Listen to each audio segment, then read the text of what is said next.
Hi students, I'm going to talk to you about Escape from Warsaw, Chapter 4 today. I read that to you the other day, so I'm going to talk to you about some of the things that I asked you to think about, and then I'm going to read you Chapter 5 and Chapter 6. Alright, I asked you to think about conflict the other day, and we talked about the man versus nature conflict in Chapter 1, where Joseph had to survive the cold in the cooler without freezing to death. We talked about the man versus self conflict in chapter 2, where Joseph was afraid that he was going to get captured. He went to reach for his gun in the holster to protect himself, but he found out there was only a chocolate bar in there.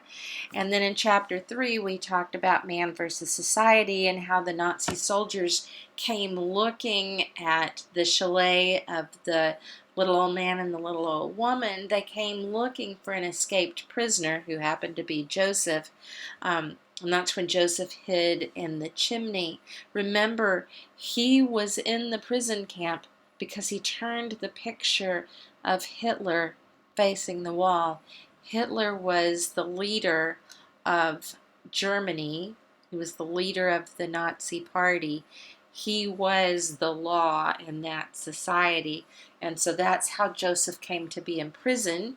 When he broke out of prison, that's why society came after him. Society in quotes. Okay, and I asked you to listen for a man versus man conflict in chapter 4, and I hope that you heard that Joseph and the boy that he encountered, they had a couple of little things between them. First of all, they both claimed the stack of rubble, that rubble pile that had been Joseph's home. Okay, Joseph finally figured out that that rubble pile was the remains of his house. And while he was there and going through it, the boy's like, hey, this is my stuff. This is my area. You have to go away. Okay, that was one man versus man thing. There was also the time when the boy said, I'll give you some food for this certain thing. And or maybe it was Joseph said, I'll give you some food. But anyway, it turned out that the boy had pickpocketed those sandwiches right out of Joseph's pocket. That's a type of man versus man conflict there also. All right, let's think about the main characters. In chapter 1, Joseph is the main character. In chapter 2, Joseph is still the main character. In chapter 3, Joseph is still the main character, but in chapter 4, it's not just Joseph anymore. He's not the only character that's involved in the action, and he's not the only character speaking. So in chapter 4, we have Joseph and the boy. Okay, we don't know this boy's name yet, but he and Joseph do have a few conversations, and they do interact with each other. Okay, so when I read chapter 5, I want you to listen for who the main characters are. And I also want you to listen for who the main characters are in chapter 6, because there may actually be a change coming. All right, so I have this graphic organizer here. You've seen a graphic organizer like this before. I used a graphic organizer that looked very similar to this for Lion the Witch and the Wardrobe. I think we might have even used a graphic organizer that looked like this for Frindle. Okay, but you're going to be doing one of these, possibly two of these, for homework as a response to chapter 5 and chapter 6. Okay, so you're going to have the blank of this, and then you're going to either print these papers off and fill them in with your pencil, which is a-okay with me, but then you'll have to upload them back to the Google Classroom so that I can see them. Or you can just type right into the document like what I have done. Okay, so when you type into the document, you can use the different colored font. You can see where I typed into the document because I used that dark red font. Okay, and so we would start right up here talking about putting our chapter number. That tells which chapter you're telling me about. And always remember to put your name. You can leave off the word example though. Okay, so in chapter 4, the setting is Warsaw, Poland. The entire action of that chapter takes place in Warsaw. We know it's probably after 1940. I didn't put the year because I could still put in there that I don't think I can add it in right here, but it's still during World War II right here. Okay. There's still soldiers around in the city of Warsaw. So the setting is Warsaw in World War II. We don't know the specific year. It's sometime after 1940, but before 1945. All right, so the characters are Joseph and the boy. Those are the main characters. Now, when you're listing the main characters, you're going to list the characters that speak and interact with each other in the chapter. Okay, so if there are people in the background, like soldiers or different things like that, if they don't talk or if they don't do something important in the story, then don't list them. Okay, so conflict. I've given you the 4 types of conflict right here that we've talked about. I just want you to give me one example. I don't care which kind it is. Usually you can find 2 or 3 of these kinds of conflicts in one chapter, or you may even find more than one of, say, character versus character or character versus self. Okay, so if I wanted to list a character versus self in chapter 4, would have been Joseph wrestling with himself over, are my children dead?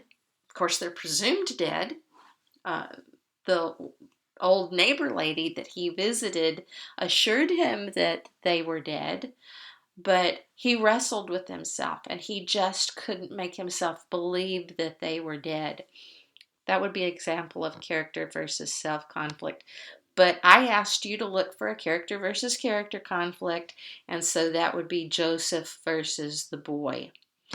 And the big one that's really obvious to see is when they both claimed that same pile of rubble as their own. Joseph's like, this is the remains of my house. And the boy is like, I don't care. This is my stuff. This is where I hang out. This is where I'm going through. Okay. Text connection. Now remember, this is when we this is when we think about how we relate to the text, to what we're reading, to what we're hearing. Okay, and so it could be text to text. Remember, that's one book to another. We could make a text to text connection here because we could say, well, Warsaw, Escape from Warsaw reminds me of Lion, the Witch, and the Wardrobe, and it reminds me of Number of the Stars, because all 3 books are set in World War II, and they're all historical. They have historical fiction as elements in them. Lion, the Witch, and the Wardrobe, of course, when it's in Narnia, it's fantasy. Okay, so we could have text to self, hey, this book reminds me of when this thing happened to me. Okay, I can't really find a text to self in this book because I've never lived in a time of war, the time of World War, when bombs have been dropped and homes have been destroyed. Okay, I have seen movies and I've seen television shows, and I've even heard stories from people like my grandparents who lived through it, but I myself did not experience that. So that's why I picked the text to world. And remember when I showed you the PowerPoint in class, and when I introduced the novel to you and I showed you the picture of the boy sitting on the rubble? And I said, this is a real picture of a real boy sitting on real rubble in Warsaw, Poland. And I asked you guys to remember that picture. This is the text to world connection that I made with this text right here. It's the picture of the boy on the rubble that I showed you in class.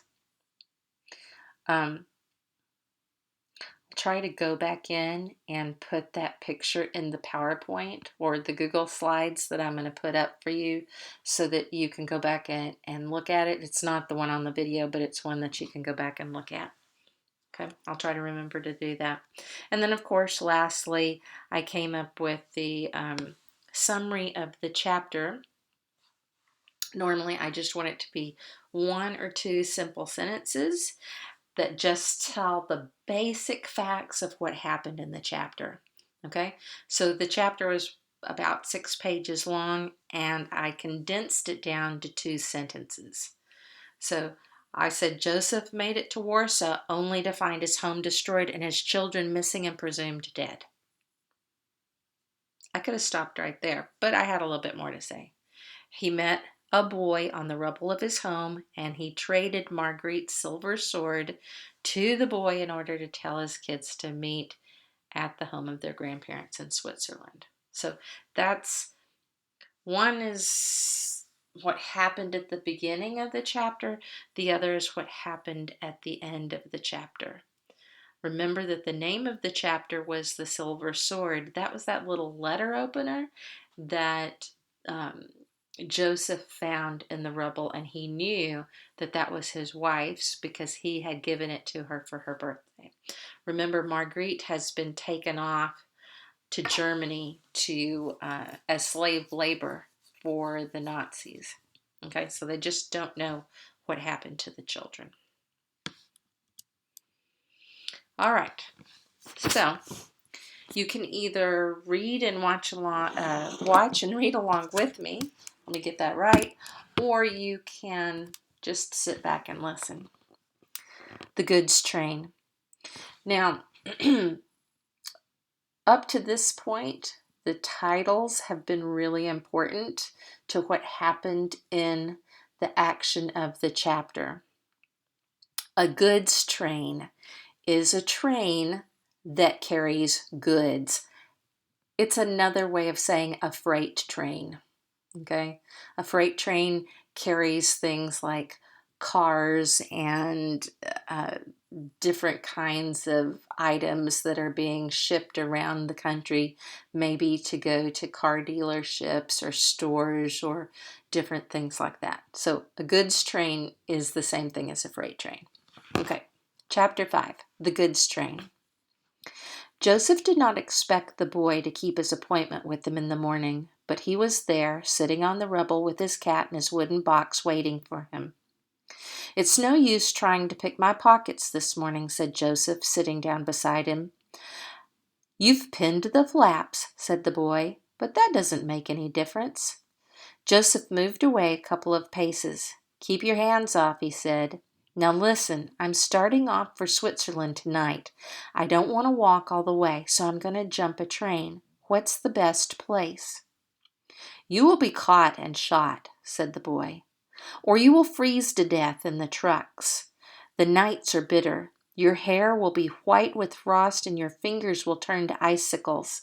And when the Nazis find you, you will be stiff as boards at the bottom of the truck. That is what happens to people who jump trains." "You seem to know a lot about it," said Joseph. "I have seen it," said the boy. "Can't be helped. I must risk it," said Joseph. "Better than going back to the place I've come from." "I'll take you to the bend where the trains slow down," said the boy. He jumped up and began running. Joseph had a job to keep up with him, but the boy could run and talk and point out the landmarks and stuff food into his mouth and the cats all at the same time. Joseph tried to find out something about the extraordinary boy. What was his name? Where did he live? Were his parents still alive? But the boy would tell him nothing. They came to the railway and followed the track past the station to a large bend. Here beside a train shed, they sat down to watch. "All the trains slow down here," said the boy. "You'll find no better place to jump on." They saw several trains pass westward. One of them was a goods train, and it went more slowly than the rest. Would there be a goods train passing that way tonight? Joseph thought he could jump it without danger. "Let's have something to eat," said Joseph, and he unpinned the flaps of his pockets. But his hands went straight through and came out into the daylight. He looked at the boy watching the train, still chewing. He looked at the cat, curled and purring in the boy's lap. He knew where his sandwiches were now. "You little devil," he cried. "Just wait till I catch you." But the boy had vanished. He didn't see him till after dark, after he had said goodbye to the Krauses and left their house for the last time. The boy was waiting for him at the bottom of the street. "Shh," said the boy. "We must go by the back way. It's curfew time. If the Nazi patrols see us, they'll shoot." "What's all that you're carrying?" said Joseph. He looked closer and saw that the boy's ragged shirt was stuffed with long loaves, like monster cigars. "Mother in heaven, where did you get all that lot from?" "I borrowed them," said the boy. "I know the canteen at the Nazi barracks. There's plenty in the bakehouse there. Take them. You'll be hungry." "Ought to see me through to America, that lot," said Joseph as he took them. "What about yourself? You've some appetite, if I remember rightly." "I borrow from everybody," said the boy. "They always send me. I'm so small I can wriggle under the barbed wire. I run so fast the soldiers can never catch me. And if—" He broke off suddenly. "Lie down. Patrol coming." They dropped behind a wall and lay flat till the patrol had passed. Then they hurried by the back way to the railway. They almost ran into another patrol, and there were shots in the darkness. But the boy knew the ruins better than the patrol, and they got away. They came to the bend where Joseph intended to jump, and they hid beside an empty warehouse. It was drizzling. The warehouse was littered with broken glass and charred timber. It was open to the sky, except at one corner, where a strip of iron roof curled over. Under this they sheltered from the wet. A train clattered by, with a churning of pistons and a great hiss of steam. The long carriages clanked into the darkness, and the red light on the guard's van faded. "Too fast for me," thought Joseph. "I must wait for a goods train." As they were sitting there waiting, Joseph said, "I have much to thank you for. I don't even know your name." The boy said nothing, but went on stroking the cat. The drizzle turned to heavy rain. The drops danced on the roof, which creaked at every gust of wind. "Have you no parents?" said Joseph. "I have my gray cat in this box," he said. "You won't come with me?" said Joseph. The boy ignored the question. He was undoing the wooden box, and he took out the little silver sword. "This is the best of my treasures," he said. "It will bring me luck, and it will bring you luck, because you gave it to me. I don't tell anybody my name. It's not safe. But because you gave me the sword, and I didn't borrow it, I will tell you." He whispered, "It is Jan." There are many Jans in Poland. What's your surname? That's all, just Jan. Joseph did not question him further. "Stay here in the dry," he said when it was time to go. But Jan insisted on going with them. They crouched down beside the main track. A train came along. Was it a goods train? By the light of a signal lamp, they saw red crosses painted on the carriages, streaming with rain. A hospital train. The blinds were down, except for an occasional blur where one had worn thin, no light peeped through. At last, when Joseph had almost given up hope, a goods train came. The first few trucks rumbled slowly past. A truck is a railroad car. "Goodbye, Jan. Remember your promise. Whatever happens, I shall not forget you. God bless you." Joseph chose an empty truck and ran alongside at the same speed as the train. Darkness swallowed him. Jan did not see him jump. One by one, the heavy, dismal, sodden trucks clanked by. Last of all, the small red light, so dim that it hardly showed. Then the shrill note of a whistle as the train gathered speed beyond the bend. It was raining heavily now. Jan was soon soaked to the skin. He hurried away through the dark streets. He had tucked the gray cat inside his jacket. It was almost as wet as he was and hardly warm at all. Under his arm he hugged the wooden box, and he thought of the silver sword inside. Chapter 6. The Night of the Stormtroopers. What had happened to Joseph's family that night over a year ago when the Nazi stormtroopers called at the schoolhouse? Was what Mrs. Krause said true? Had they taken his wife away? Had they returned and blown up the house with the children in it? This is what happened. That night, there was an inch of snow on the roofs of Warsaw. Ruth and Branya were asleep in the bedroom next to their mother's. Edik's room was on the top floor below the attic. He was asleep when the Nazi soldiers broke into the house, but he woke up when he heard a noise outside his door. He jumped out of bed and turned the handle. The door was locked. He shouted and banged on it with his fist, but it was no use. Then he lay down with his ears to the floor and listened. In his mother's room, the men were rapping out orders, but he could not catch a word that was said. In the ceiling was a small trap door that led into the attic. A ladder lay between his bed and the wall. Quietly he removed it, hooked it under the trap, and climbed up. Hidden between the water tank and the felt jacket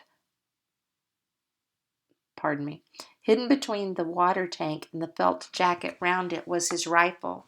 He was a member of the Boys' Rifle Brigade and had used it in the siege of Warsaw. It was loaded. He took it out and quickly climbed down to his room. The noise in the room below had stopped.